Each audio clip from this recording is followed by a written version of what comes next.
To truly emancipate our minds from white mental slavery, all black people must learn the truth about the Tavistock Institute of Human Behavior. It is the largest mass manipulation organization in the world, and it is the world's center for mass brainwashing and social engineering activities. Its brainwashing tactics are being used to allow the white society to continue its exploitation and subjugation of black people without any black resistance, by brainwashing black people to think and behave in ways that are beneficial to the white society and that are against our own interests. To our own detriment, far too many black people find it easier to assign a biblical fairy tale to our plight and a silly slave syndrome myth to our condition, rather than to learn of the true hidden social sciences that white oppressive forces deploys against us in order to facilitate their long-term oppression of us. Our core problem is that through our oppressors' monopoly over what we believe, the ignorant and brainwashed ones have been made overconfident, and the intelligent ones have been made to doubt themselves. This keeps the majority of us mentally enslaved to the elation of white oppressive forces. Millions of black people have been conditioned to believe many things that insults their own intelligence. Therefore, many will sincerely say the most ridiculous things while maintaining a straight face. Case, point, and proof. Countless millions of black people now insist that the Bible contains the true words of God and the path to our salvation. However, the fact that the Bible strongly condones slavery was in fact written by those who proved themselves as being history's most ungodly group of people, and the ungodly way of which it was brutally introduced to Africans and inherently totally disqualifies the Bible from containing the true words of God. The belief that a Bible written by our worst enemies and that was in fact brutally beaten into submission into the blood-soaked minds of our ancestors now provides the path to our salvation is an insult to your own intelligence. The belief that black people are being controlled by the Willie Lynch slave syndrome is also an insult to our own intelligence. To believe that story, a person would have to be ignorant of how true brainwashing is actually achieved. Because the Willie Lynch myth presents what would in fact be the least plausible and least effective method used for controlling generations of people. True brainwashing requires a system that's being constantly updated, reinforced, and reapplied upon the minds of a targeted population in order to remain effective. If not, its effectiveness would lessen with each new generation instead of worsening as we witness among our generation. During the 1960s, we wore afros, braids, called ourselves brothers and sisters, and we called our oppressors crackers. Today we're wearing European weaves, calling ourselves nigs and bitches, and calling our oppressors white people. Clearly, we've been made to respect ourselves lesser and to respect our oppressors more. During the 1960s, we also declared that black is beautiful. Today, millions of us are now bleaching our skins. During the 1960s, black unified protest was unprecedented and it still remains unrivaled by any other group in U.S. history. Today, we're now more divided than any previous time in history. Clearly, our people are now more mentally enslaved today than we were during the 1960s. If our condition was truly connected to slavery, it would have lessened with each new generation as we move further away from the era of slavery. The fact that our collective condition has worsened is proof that our collective condition has nothing to do with slavery, more specifically the Willie Lynch myth. Those who believe that our plight is connected to the Bible does so because they are brainwashed. Those who believe that our collective condition is caused by a slave syndrome do so because they are ignorant. Whenever people are brainwashed and ignorant, they'll always believe nonsense. To learn the truth of our plight and condition, all black people must elevate our minds above a biblical fairy tale and a silly slave syndrome myth, and learn instead of the Tavistock Institute of Human Behavior. The Tavistock Institute of Human Behavior is the largest mass manipulation organization in the world. It is the world's center for mass brainwashing and social engineering activities. It grew from its beginning at the Wellington House into a sophisticated organization that was to shape the destiny of the entire planet, and in the process change the paradigm of modern society. With connections to the U.S. research institutes and think tanks, the Tavistock has a large reach. It was initiated in 1946 when it developed from a Tavistock clinic and was formally established into a separate entity on September 1947. The brainwashing mass manipulating tactics developed by the Tavistock Institutes are secretly used to steer society in ways that serve the objectives of the ruling elites. Before explaining how those mass manipulation tactics have also been used against we black people, I'm going to talk a little bit, give you a little bit of background on the history of the Tavistock. It'll give you some context, okay? Just a brief summary.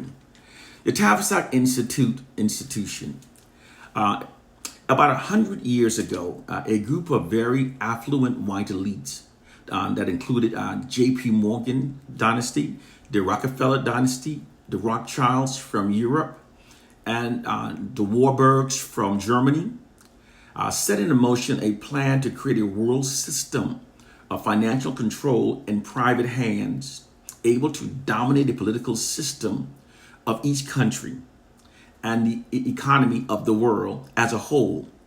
In short, they seek total and quiet control of the entire world, basically using Great Britain as the nucleus of its system, which also would be joined with the U.S. under the Anglo-American establishment. In order to meet this objective, those elites had to develop ways to control the collective minds of the masses. This therefore required taking control of the mainstream media, because the definition of values by which people function is greatly influenced by the mainstream media. Therefore, those who control the mainstream media control the brainstem of the nation's collective consciousness. Because perceptions created by the media leads to non-deliberate, thoughtful decision-making or decisions below the level of consciousness. It has been called thinking without thinking, and it ultimately leads to unconscious similar behaviors. It doesn't matter if the information is true or not. Most people will agree because they too have been repeatedly given the same information. The way in which these elites took control of the mainstream media is that J.P. Morgan hired 12 high-ranking news managers. The 12 men were asked to determine the most influential newspapers in America. They were to determine how many news organizations it would take to control generally the policies of the daily press in the United States. The 12 found that it was only necessary to purchase the control of 25 of the great papers. An agreement was reached, the policy of the newspaper was brought, and an editor was placed at each paper to ensure that all published information was in keeping with the social engineering objectives of the ruling elites.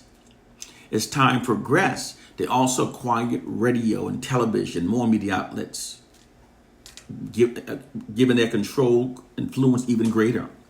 Now, it is believed by many researchers that the Orson Welles aired radio broadcast in October 30th, 1938, of H.G. Wells' War of the World, in which it was made to appear real, was actually secretly funded. It was by the Rockefellers Foundation to prove the effectiveness that media has upon targeted audience. Upon hearing the radio broadcast about the invasion, the public, believing that they were hearing was true, responded with panic and violence. Acts of crime were carried out against each other, against businesses. There was public looting, and in the streets, people were fighting. You can Google the story, Orson Welles' War of the World.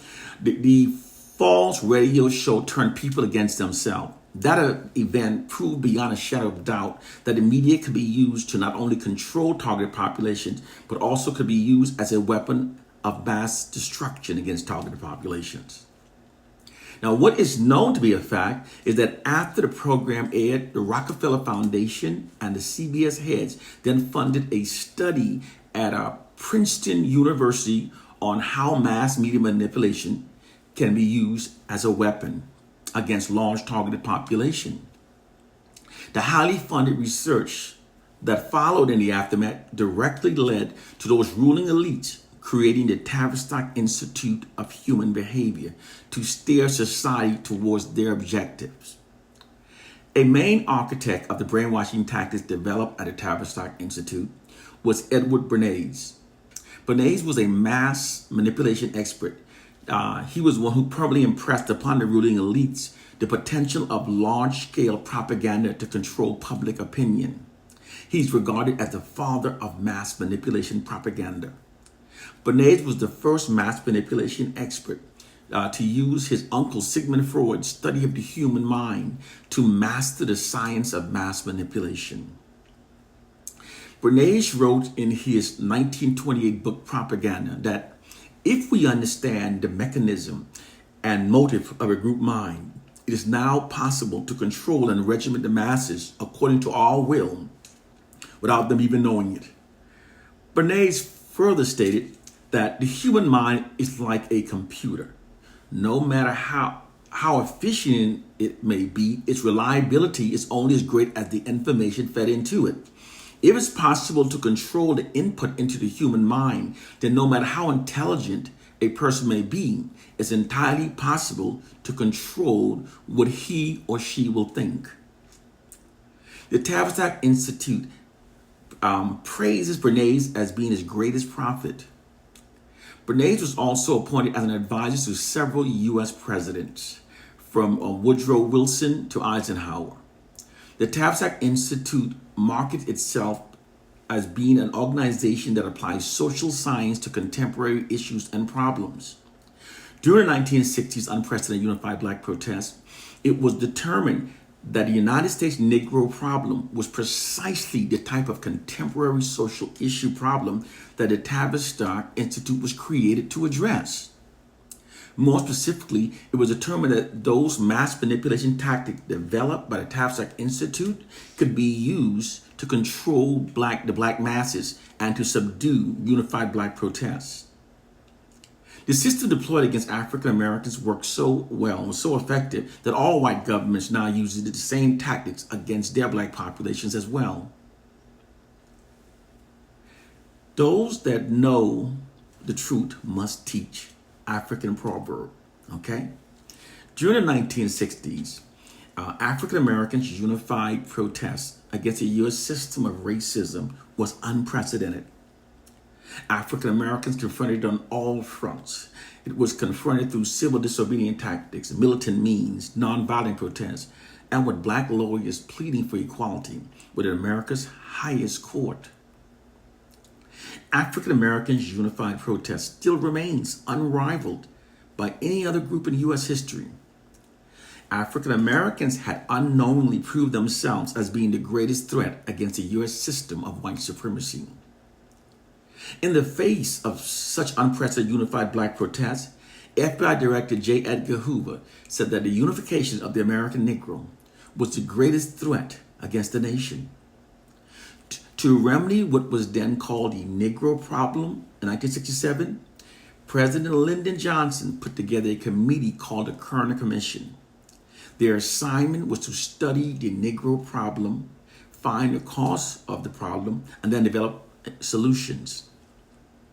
In 1968, white social scientists hired by the Kerner Commission determined that an aggravating core factor for that decade's unprecedented unified black protests was caused by an elevated and unifying black collective self-esteem brought on by the emergence of the Black Pride movement.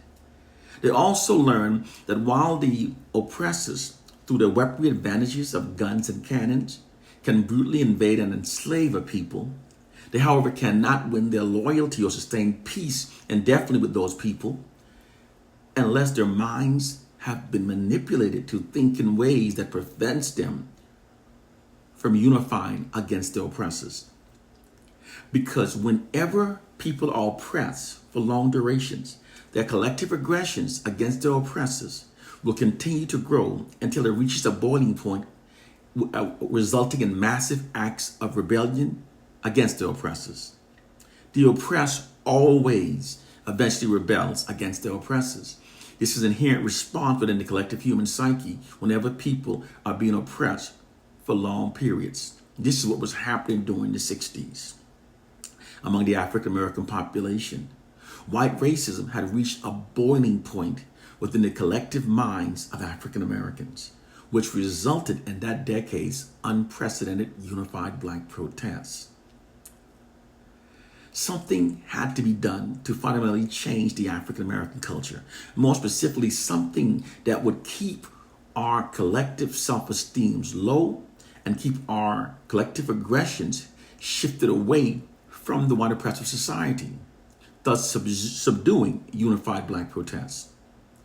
Those white social scientists determined that these objectives could be met by deploying an ideological subversion system against black people.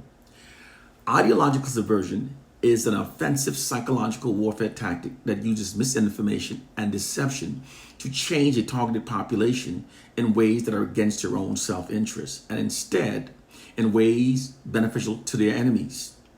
The technique utilizes disinformation propaganda campaigns in order to get a targeted audience to believe whatever the creator of the disinformation wants them to believe, regardless if it's true or not. People will accept it if it's constantly given to them. It involves carefully altering the perception of a targeted audience to suit the objective of the creator of the disinformation. The term originated within the U.S. military as a part of their PSYOPs program, describing how selective information is provided or denied to a targeted audience to influence their emotions, their motives, and objective reasonings in order to promote changes in their behavior that are favorable to the content creator. This ideological subversion system keeps the self-esteem of the black masses very low, and it keeps our collective aggression shifted away from the white society and redirected towards ourselves by merely keeping us believing the fraudulent worst narratives about ourselves. This is the hidden reason why virtually all information that black people receive from the white society about ourselves are consistently negative and black racially devaluing, demoralizing. When critically thinking, can't you see just how cartoonishly unrealistic the scenario actually is? People are easily controlled by the narratives that they receive about themselves. When people are constantly fed positive and affirming information about themselves, this raises their collective self-esteem and unifies them. It doesn't matter if the information presented is untrue. Most people will act upon it because they've all been given the same information about themselves. However, when people are constantly fed negative, demoralizing disinformation about themselves, the exact opposite happens. When people are constantly fed negative information about themselves, they become demoralized, divided, self-loathing, and they become more compliant with their oppressor's dominance over their lives. In fact, many will even prefer it. This also creates self-hatred and disunity, which attacks the core foundation of what bonds a people, and they can then be ruled over indefinitely. And again, it doesn't matter that the information presented is untrue. Most people will act accordingly because they've all received the same disinformation. This is the truth about Plantain condition. This second example is what's being done to black people. It's not a silly slave syndrome. Presently, all narratives about black people are written exclusively by white people. Whatever the white source says about black people is automatically deemed as factual. This unfair scenario allowed the white society to easily negatively shape how black people perceives ourselves collectively. and keeping us believing the fraudulent words about ourselves is how they now prevent us from unifying against them. This nefarious warfare tactic works by tapping into the immense power that shame has upon the human mind to mentally enslave millions of black people. Here's a basic example of how this psychological warfare actually works, broken down to the most simplest way. Imagine that a crew was out at sea aboard their very own well-functioning ship, and that their ship was being followed by a second ship. A second ship constantly broadcasting derogatory messages to the first ship's crew. Such messages telling them that their ship was lesser, not seaworthy, perhaps slowly sinking, or that the crew was planning a mutiny, or that the crew was incompetent. With time, the crew constantly receiving a negative derogatory message about themselves, being unable to refute nor confirm them, they will grow weary, paranoid, and will eventually come to accept the negative narrative. They will internalize it. This will eventually cause the crew to become distrustful of each other, doubting each other. They'll start doubting their abilities and become self-hating. The taunted crew may even become so besieged by deep feelings of inadequacy and resentment towards their fellow crew members that they may jump into the sea and swim towards the taunting ship, now believing it to be superior to their own ship, even if their ship was in fact the better one. This entire process was accomplished by constantly inundating the ship's crew with negative, demoralizing disinformation about themselves. Its weapon was the negative message and the way that they negatively affected the targeted crew. It is a process with the objective to erode the morale of a targeted population through continuous and unrelenting demoralization. By destroying their morale, it can even prevent their will to fight. It's very effective. No group can be constantly inundated with negative, demoralizing disinformation about themselves and not suffer some adversely effect. Within a real world setting, this same demoralizing divide and rule psychological warfare tactic is being deployed against black populations through unrelenting media subliminal programming. The reason why many black people are now self-loathing, perceive ourselves as being our own worst enemies, and revere as Caucasians in spite of such a brutally horrific history of violence, discrimination, and oppression has nothing to do with a silly slave syndrome myth. Willie Lynch never existed. This noted mindset that exists among far too many black people is the deliberate result of repetitive media subliminal programming. Most people naively believe that the media reflects our reality, but it is in fact rarely ever the case. The media most often forms our behavior, our beliefs, and our perception of reality, and our perception of our collective self through the images and narratives they routinely show us. Through repetitive media subliminal programming, an entire generation can be steered towards an implied objective. The definition of values by which people operate are greatly influenced by the mainstream media.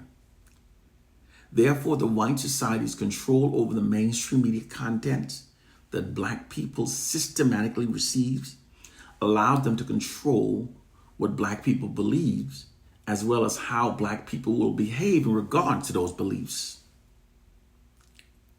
The white media's unrelenting negative depiction of black people that amplifies the negative to the point that it distorts our reality is much more than just biased media reporting. It's actually an insidious black racially demoralizing divide and rule psychological warfare campaign.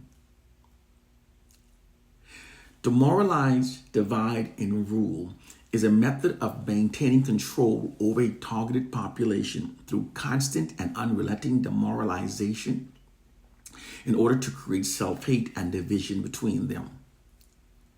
The white society controls all mainstream media image of black people, and they write all of the narratives about black people. The white society therefore literally owns black people's interpretation of ourselves collectively. It can even accurately be said that black people's interpretation of ourselves remains enslaved by the white society. Because they exclusively control them, they negatively distort both our media images and our narratives in order to condition us to perceive ourselves through a false, marginalized, and inferior identity that aids them in maintaining their social dominance over us. This system is deployed like a massive media marketing campaign that constantly subjects Black people to receiving only the fraudulent and worst narratives about ourselves. Within this system, fraudulent Black racially demoralizing propaganda is pumped unrelentingly into the unsuspecting minds of Black people without being challenged nor counterbalanced by an equal amount of Black positive racially affirming fact. It conveys a subliminal message that Black people are now our own worst enemies and we therefore need whites to govern over our lives. Moreover, that Black people should admire, respect, and trust only whites. This system is extremely effective because when Black people are repetitively presented these noted narratives from trusted white media sources, it can be very difficult to resist its implied propaganda programming, especially when the propaganda is being told daily and so unrelentingly. Its weapon is the demoralizing message that it carries and the way that it adversely affects Black populations in terms of our behavior. With time, being unable to refute the constant negative information about ourselves, many Black people eventually comes to accept them. Many Black people then experience profound feelings of humiliation, and we ask ourselves, man, why we can't get our act together? This unrelenting humiliation then causes many Black people to become demoralized, divided, and self-loathing and resentful towards their own people. It is in most extreme cases, many Black people will attempt to disassociate themselves from other Black people. Psychologists call this disassociation. It's a defense mechanism that evolves to put a distance between themselves and from the pain. Some will make it their personal mission to go out of their way to try to show white people that we're not all bad. Some will also become subservient towards white people. This is a social science that's being deployed against our minds. This is all possible because people are like computers. All you have to do is keep giving them certain information every so often, and you can persuade an entire generation of people towards an applied objective. This is how they changed from the 60s to what we are now. And as I said before, it doesn't matter that the information is untrue. Most people will agree with it because they've all been given the same information. So those are the narratives that they function based upon. Plus, because perceptions created by the media leads to a non-deliberate, thoughtful decision-making or decision below the level of consciousness, as I said earlier, it's been called thinking without thinking. And it ultimately leads to unconscious similar behaviors. Those Black people, right now there's somebody who insisted, those Black people that insist that they've confirmed their negative assessment about our racial group based upon their own individual experiences, they are in fact delusional because it's not humanly possible to assess the collective state of millions of people based upon anyone's individual experience. It's not humanly possible. Those false negative perceptions about our racial group were actually deliberately ingrained into our minds by white oppressive forces that exclusively writes all of our narratives and controls our mainstream media images. They've embedded those thoughts into our minds. The reason why many Black people insist that they've confirmed their negative assessment about our racial group, although they have in fact not, is because once a false belief has been successfully embedded into the collective mind, into the human mind, a person will then only notice those smaller incidents that appears to confirm the embedded belief and will become psychologically blinded from noticing all of the greater amount of evidence refuting it. The person will then insist that he's seen with his own eyes that it's true, although it's not. Here's an example that explains how this psychological phenomenon works. If the belief that all Asian drivers are bad has been embedded into an individual's mind, he or she will then only notice those bad Asian drivers that appears to confirm the embedded belief and become psychologically blinded from noticing the great amount of excellent Asian drivers. And then based upon his blindness, he will say, I've seen it that Asian drivers are the worst. It was untrue. Then, based upon his blindness, he insisted, but he only noticed the ones who fit his embedded belief. Likewise, the same inherent flaw within the human psyche has been exploited by white social scientists to trap black people into a perpetual state of black self-contempt. They achieved this by manipulating millions of black people to believe the fraudulent worst about our group. We then only notice those things that appear to confirm the embedded beliefs, and we become psychologically blinded from noticing everything else, the great amount of evidence that refutes it.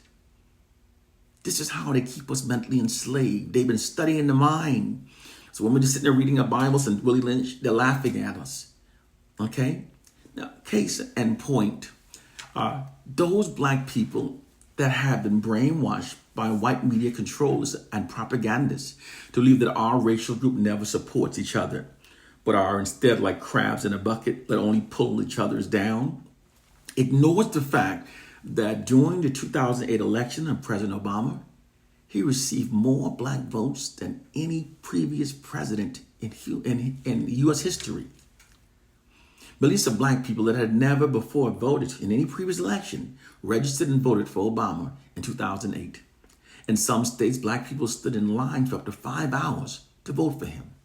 During Obama's inauguration, millions of black people showed up in Washington, D.C., in record-breaking number, staying in expensive hotels at their own expense and standing out in that cold temperature. It was freezing to watch him be sworn in as the first African-American president. This totally destroys the myth that black people don't support each other. And many more, countless facts. I can go on to show that we are not like crabs in the buckets, always pulling each other down, that we don't love each other, we don't support each other. But once they've embedded into the mind of someone, they will insist, no, I see my own eyes. And if they don't, those who don't critically think never notice their mental change. Keeping us believing the fraudulent words about ourselves is how they now control and subjugate us. This control system prevents massive unified black retribution against the white society by lowering our collective self-esteem, shifting our collective aggressions towards ourselves, and dividing us.